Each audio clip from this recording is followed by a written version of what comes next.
দেশের বিভিন্ন জেলা ও উপজেলায় স্থানীয় সরকার প্রকৌশল অধিদপ্তরে চলছে দুর্নীতি দমন কমিশনের অভিযান। সকাল থেকে এলজিইডির বিভিন্ন কার্যালয়ে অভিযান শুরু করে দুদক। ঢাকার আগারগাঁওয়ে প্রতিষ্ঠানটির প্রধান কার্যালয়, চট্টগ্রামে নির্বাহী প্রকৌশলীর কার্যালয়, রাজশাহী, দিনাজপুর সহ বিভিন্ন জেলা উপজেলায় চলছে অভিযান। সংস্থার কর্মকর্তারা জানান, এলজিইডি কর্তৃক বাস্তবায়নাধীন বিভিন্ন উন্নয়ন প্রকল্পে অনিয়মের অভিযোগ মিলেছে। সেসব অনুসন্ধানে এলজিইডির প্রধান কার্যালয় সহ জেলা উপজেলা পর্যায়ে ৩৬টি কার্যালয়ে একযোগে অভিযান শুরু হয়েছে। প্রমাণ পেলে জড়িত কর্মকর্তা কর্মচারীদের বিরুদ্ধে নেওয়া হবে ব্যবস্থা।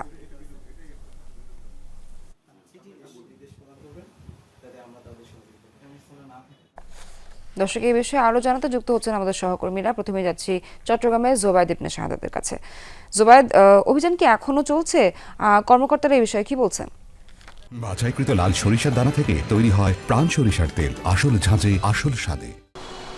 সোহার, কিছুক্ষণ আগে অভিযানটা শেষ হলো এবং চট্টগ্রামের যে এলজিইডি ভবনের নির্বাহী প্রকৌশলী কার্যালয়, সেখানেই তারা দুদকের 4 সদস্যের একটি টিম আসে। তারা অভিযানের যে তাদের আনুষঙ্গিক যে প্রক্রিয়া সেটা সম্পন্ন করে বের হয়েছে।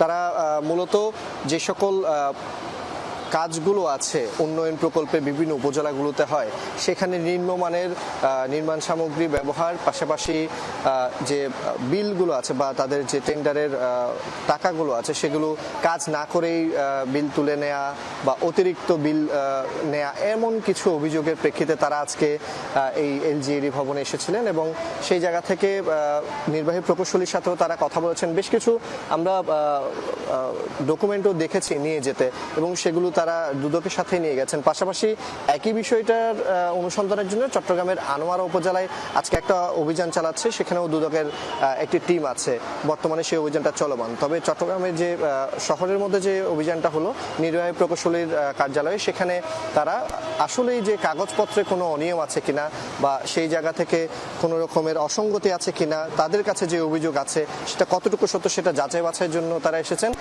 দুদকের যারা কর্মকর্তা তাদের সাথে আমি কথা বলার চেষ্টা করেছি। তারা বলেছেন এখনই তারা কিছু খোলাসা করতে চান না, তবে অভিযোগ যেহেতু আছে সেটার কতটুকু সত্য সেটা তারা যাচাইয়ের জন্য এখানে এসেছেন এবং আনোয়ারাতেও কাজগুলো আসলে অনিয়ম হচ্ছে কিনা বা কাজে কোনো ফাঁকফোকর আছে কিনা সেগুলো তারা যাচাই বাছাই করে দেখবেন, এমনটাই তারা আমাদেরকে জানিয়েছেন। জোবায়েদ, অনেক ধন্যবাদ আপনাকে। এবার একটু জামালপুরে যেতে চাই, সেখানে আছেন আমাদের সহকর্মী সাগর ফরাজি। সাগর, কি ধরনের অভিযোগ রয়েছে এলজিইডির বিরুদ্ধে আর এই বিষয়ে দুদক কর্মকর্তারা কি বলছেন? দেখুন সোহান, বেলা 11টা সাড়ে 11টার দিকে কিন্তু দুদকের কর্মকর্তা যারা রয়েছেন তারা কিন্তু এই জামালপুর এলজিইডি অফিসে কিন্তু প্রবেশ করেছেন। একটু কিছু বলে রাখি, সারা দেশের বিভিন্ন স্থানে কিন্তু এই অভিযান পরিচালনা হচ্ছে, তার মধ্যে জামালপুরেও কিন্তু অভিযান পরিচালনা হচ্ছে।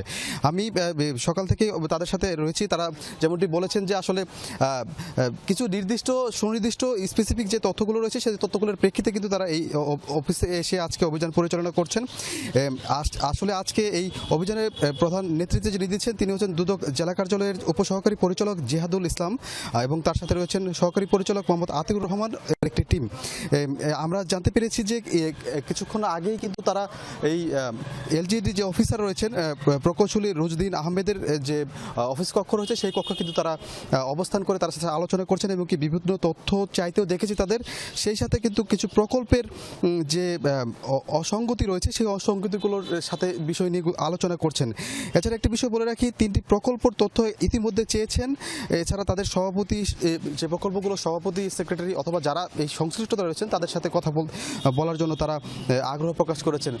একটি বিষয় বলে রাখি, এটি কিন্তু আসলে এখন যে চলমান রয়েছে এটি কিন্তু আরও দীর্ঘক্ষণ চলবে বলে আমাদেরকে জানিয়েছেন কর্মকর্তারা। আনুষ্ঠানিকভাবে এখন পর্যন্ত কোনো বিবৃতি বা কোনো ব্রিফ আমাদের কিন্তু এখনও দেওয়া হয়নি। তবে অভিযান শেষে কিন্তু তারা জানাতে চেয়েছেন আসলে কি কি বিষয়ে দুর্ভোগ, বিশেষ করে যে অভিযোগগুলো রয়েছে সেগুলো তারা জানাবেন। তো এই ছিল সোহার। সাগর, অসংখ্য ধন্যবাদ আপনাকে।